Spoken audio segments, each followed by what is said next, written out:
Antonio Gianfrido, quarto appuntamento oggi della Via degli Aromi, Giardini del Benessere. Siamo qui presso il giardino vescovile di Agrigento, un appuntamento importante per il progetto. Sì, oggi ci riuniamo nuovamente per la quarta volta. Non vorrei essere ripetitivo per ciò che ho detto precedentemente, ma questa è un'occasione rara, unica, in cui potremmo dire che uniamo le due cose messe insieme. Cioè, intanto questo luogo meraviglioso. Allora, il nostro percorso, il nostro progetto lo possiamo definire come un qualcosa che ci ha accompagnato in un cammino nelle diverse tappe, come un viaggio. E questo viaggio oggi lo trovo con un'esperienza incredibile, perché in questo luogo uniamo sicuramente qualcosa che riguarda la Galenica e che ci fa pensare a quanto era importante anche nel mondo della medicina la Chiesa. Tra l'altro ci sono due ospiti qualificati che approfondiranno il tema. Don Giuseppe Puntillo ha avuto il grande privilegio di suggerirci una figura estremamente importante che è Don Enzo Lombino, un docente universitario che ha saputo cogliere, diciamo così, questa nostra opportunità e parlerà proprio di questo progetto, di questo programma importantissimo, Cristo Re e le sue erbe. Mentre il dottor Buongiorno parlerà della Galenica, considerata, diciamo così, come un qualcosa che ci avvicina a tutti nel mondo non standardizzato, ma come un qualcosa che appartiene a un singolo.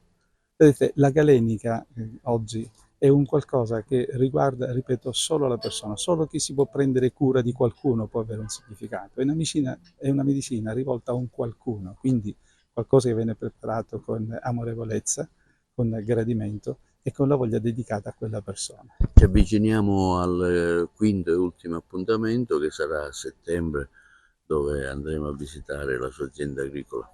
E questo sarà veramente la tappa conclusiva, quella che più non fa altro che coronare e quindi lasciare tutti, diciamo così, con il sorriso, perché e lì si concretizza tutto il nostro programma.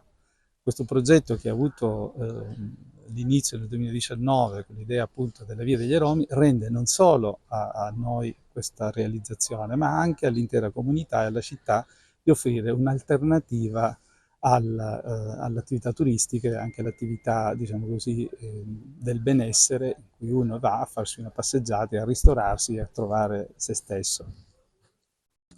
Dottor Paolo Buongiorno, lei oggi interverrà a questo quarto appuntamento della Via degli Aromi con un interessante intervento. Ecco, ce l'anticipi? Sì, l'intervento riguarda l'uso delle piante medicinali, che si è evoluto nel tempo e da arte empirica è diventata una scienza normata che deve rispettare criteri di qualità, sicurezza ed efficacia. Il processo normativo interessa tutta la filiera produttiva, da quella agricola all'industria della trasformazione e alla galenica, che riguarda la farmacia. Quindi il rischio a volte, quando si parla di piante, è di pensare che tutto ciò che sia naturale sia sinonimo di sicuro, di sicurezza. In realtà le cose stanno in maniera molto diversa ed è necessario fare molta informazione su questo, perché i moderni fitofarmaci rispondono, come dicevo, devono rispondere a criteri di qualità, efficacia e sicurezza esattamente come i farmaci, possono essere dosati esattamente come i medicinali e la quantità di principi attivi noti negli estratti secchi titolati, per esempio, è nota e conosciuta, per cui permette anche la personalizzazione della terapia naturale. Ecco, la galenica di che materia abbraccia? La galenica copre 3 ambiti fondamentali, che sono le preparazioni magistrali, nelle quali il medico fa da magister e spiega al farmacista come desidera che la preparazione venga eseguita, le preparazioni officinali, che sono riportate nella farmacopea ufficiale, le preparazioni erboristiche classiche che si possono fare sia in farmacia che fuori. La peculiarità della galenica è la personalizzazione delle cure. Quindi negli anni diciamo che ha perso il suo primato quantitativo, perché prima i farmaci venivano fatti esclusivamente in farmacia, ma ha guadagnato una personalizzazione della cura, arriva là dove la galenica non può arrivare e l'industria non può arrivare, quindi farmaci orfani, intolleranze verso alcuni eccipienti, dosaggi personalizzati in pediatria per esempio e quant'altro. Ecco, io parlerò del Cristo farmacista, è un'immagine di Cristo che si è sviluppata con il tempo, si è affermata nel periodo barocco, purtroppo solo in Germania, ed è presente in molti quadri, presente appunto in Germania e anche in Svizzera. E questi quadri rappresentano Cristo proprio come un farmacista con bilancino in mano, col mortaio accanto, che confeziona delle ricette per i malati che accorrono a questa celeste farmacia, dove si può trovare qualsiasi farmaco per non morire. Ecco, è importante comunque, è importante questo momento anche per spiegare ai tanti questo aspetto della medicina. Beh, più che medicina è teologia, è arte e anche società, perché a monte di queste immagini c'è un dibattito nel periodo in cui si afferma il protestantesimo, e quindi dietro le immagini c'è una velata polemica. Però ecco, è molto interessante l'immagine di Cristo come medico.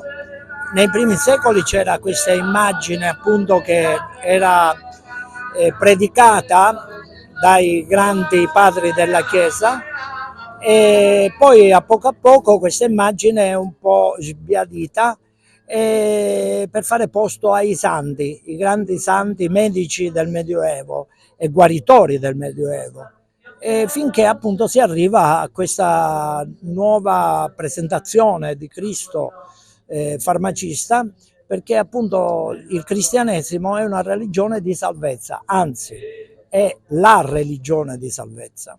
Della farmacia, della farmacopea naturale, diciamo così, l'affronteremo anche attraverso questo farmacista galenico, una figura che si è andata perdendo nel corso degli anni ma che si sta recuperando alla grande. Ma il clou oggi fondamentale è il fatto che finalmente affronteremo una questione secondo me per questa epoca importante, il fatto che le persone devono auspicare a un'evoluzione spirituale. Oltre che esserci un'evoluzione sociale, politica, economica, in realtà tutte queste cose sono in crisi e probabilmente la crisi culturale che persiste in questo momento, le guerre eccetera, è perché alla base c'è una crisi della cura. C'è una crisi talmente profonda della cura che noi non sappiamo più prenderci cura di noi stessi, degli altri, del mondo. Vorrei dire in questo contesto, diciamo così, ecclesiastico del Giardino della Cura, è molto bello tra l'altro come location, che noi in quanto tradizione, in quanto cultura cristiana, per quei pochi che hanno avuto la possibilità di fare esperienza vera di Dio, Dio comunque è sempre amore e amore è sempre cura. Sì, è un'iniziativa che ha avuto più episodi e siamo contenti di accogliere questo episodio che tratta tra l'altro un tema molto interessante di Cristo medico, quindi accostare la medicina anche alla dimensione del sacro, che è sempre stata legata al cristianesimo fin dalle origini. Abbiamo invitato per l'occasione padre Vincenzo Lombino, che oltre a essere un presbitero della Chiesa Agrigentina è uno studioso e farmacista, quindi l'abbiamo ritenuto la figura più idonea per poter argomentare questo tema molto interessante.